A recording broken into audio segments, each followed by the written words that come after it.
What's up, YouTube? It's Richard Milliken again for Week 10. Last week, Week 9, I went 9-4, and 47-20 for the season. Not bad. So I'm a little bit late. I started on Friday to record this, but so I forgot about the Thursday night game. But I was gonna go for the Niners regardless. I'm telling you that honestly. So San Francisco, I got one win there. Bears at San Francisco, Niners won. Jay Cutler threw 5 picks. So I guess he is a little overrated, huh, with all those Denver receivers he had. And now we'll go to the Detroit and Vikings game. Calvin Johnson is coming back. Stafford's been he looks pretty good, but you know, they don't have much of a team, you know, offensively or defensively. So Vikings, it's in Minnesota, so Vikings should kill them with that defensive front. Probably going to be bringing the blitz a lot, so I don't think Stafford's going to have too much time to throw. So Vikings on that one. Tampa Bay at Miami. Tampa Bay had the upset last week, but Miami, I think, is going to start getting on a roll here. They're fighting for second place with the Jets behind the Patriots.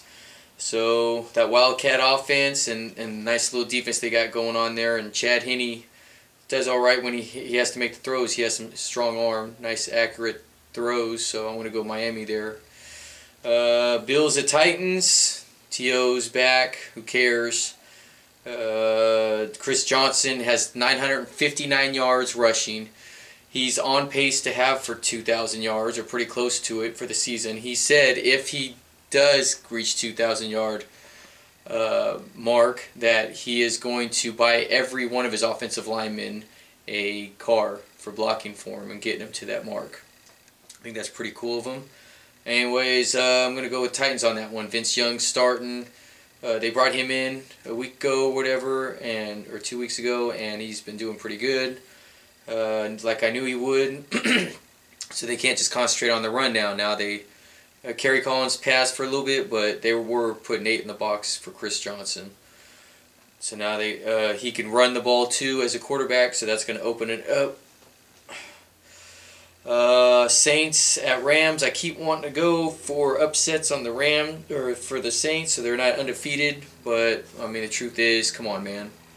Saints are a pretty good team. Rams are like, you know, Division II college team. Steven Jackson is the only bright spot they got, so he might have a little something because Cedric Ellis, defensive tackle for the Saints, is out. But besides that, Saints should blow them out. Jags at Jets. Like I said, Sanchez, the USC quarterback, all eyes on him, and he's in New York, and oh, he's the quarterback of the future. Now they got this fat losing streak, and now what? What are you hearing now? They are leading the NFL with 177 yards rushing as a team a game. But Jags are a pretty good running game, have a good running game also, and David Garrard is starting to heat up as a quarterback, and that rookie Mike Sims Walker had 147 yards last game, so I expect the Jags to win this one, even though it's in New York. Broncos at Redskins. Redskins have the best passing defense in the NFL, which is surprising at 159 a game, only allowing on the defensive side with D'Angelo Hall. Broncos though have they can run the ball too if needed, so they don't, and I still think that they're going to be able to pass on the Redskins because the Redskins defense is going to be out there all the time on the field because the offense can't move the ball. Clinton Portis is out. One of their offensive linemen's out. I forget which one, but it's a good one. So yeah, I'm going to go Broncos on that one. Bengals at Steelers. Steelers, it's in Pittsburgh. Bengals are 3-0 on away games. Steelers have won 5 straight, and Pittsburgh is number 1, and Bengals is number 2 on the run defense. So they both have good run defenses. I'm going to have to go with the Steelers on this one, though. They're the hottest team right now in the AFC, or one of them, besides the Colts. So, yeah, Steelers there. Atlanta, Carolina. It's easier to say Atlanta but because they have a more complex team, or complete team, I should say.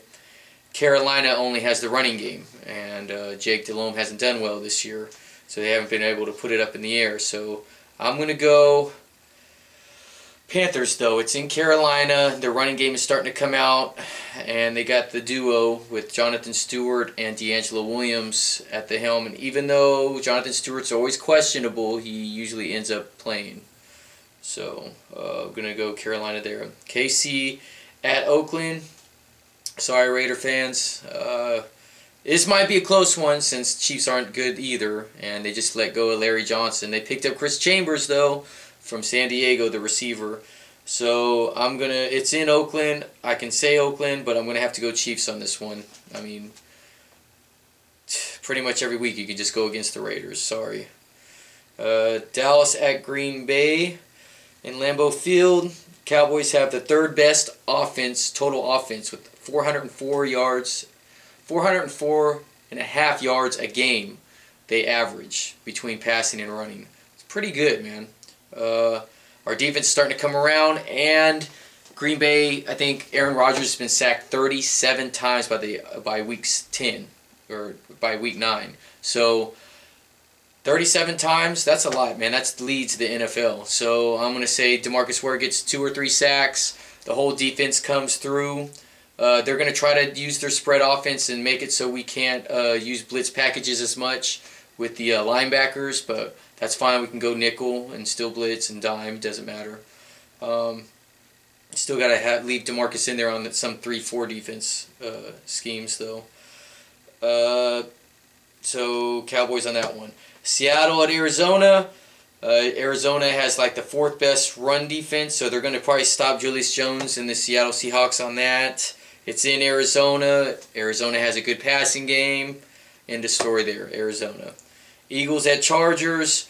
Cowboys beat Philly last week to take first place in the division. And I think Eagles are going to be slumping a little bit, especially with the Chargers, with the upset last week that I called with the Giants. Chargers should win that. Offense has been heating up, and defense is starting to come around. Patriots at Colts. I predict a damn shootout. I think Tom Brady and Peyton Manning are just going to be thrown up in the air. They're probably going to have well over 300 yards apiece, because Colts don't have much of a secondary with Bob Sanders and Marlon Jackson being injured and out for the season.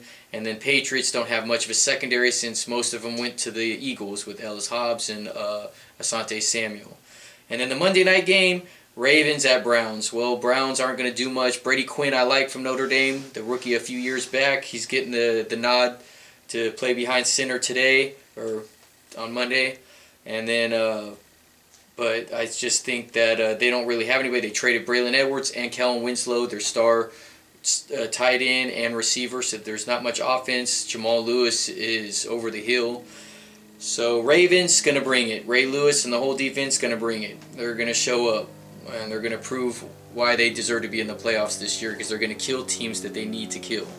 And Browns is a team that any NFL team needs to kill. Alright, well, sayonara. See you next week. And give me some feedback. Alright then, YouTube. Later.